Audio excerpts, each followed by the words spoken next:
Bizda 12 savol tahlili.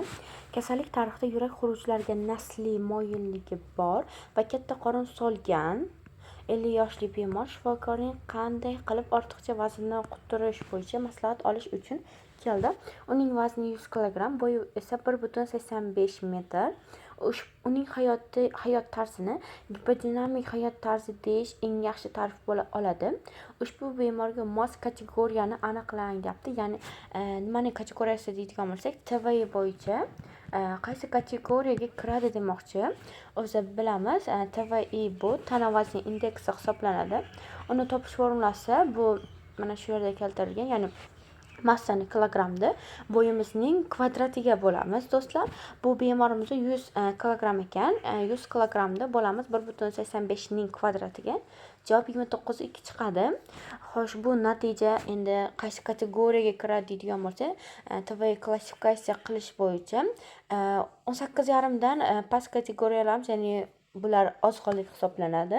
18,5 dan boshlab 24,9 gacha bo'lganda esa norma, ya'ni me'yorda hisoblanadi do'stlar. Endi biz 29,2 chiqyapti. O'zi 25 dan boshlab 30 gacha bo'lgan kategoriyamiz bu ortiqcha vazn hisoblanadi, lekin 29,2 bo'lyapti, o'zi 30 ga 30 salkam, ya'ni birinchi darajali semizlikka bemorimiz moyil ekan, ya'ni kategoriyalar bo'yicha birinchi darajali semizlik diagnostikasini qo'yishimiz mumkin.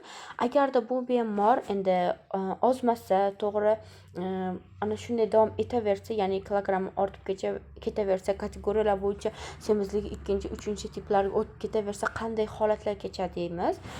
O'zi bemorimizda nasliy moyilligi bor ekan, ya'ni bu yurak xurujlariga nisbatan nasliy moyillik ekan, ya'ni va abdominal, ya'ni visceral semizlik bor ekan, ya'ni qorinda yig'ilgan yog' miqdori oshib ketyapti. Abdominal soha juda ham ishib ketyapti va arterial gipertenziya xavfi ham yuqori bo'lishi mumkin bu holatlarda, ya'ni ateroskleroz xavfini ham oshiradi, chunki yurak xuruji bular oxiri olib boradi. O'zi nasliy moyillik bor ekan, yurak xurujiga shu olib boradi va yurak qon tomir kasalliklar xavfini ham orttirishi mumkin.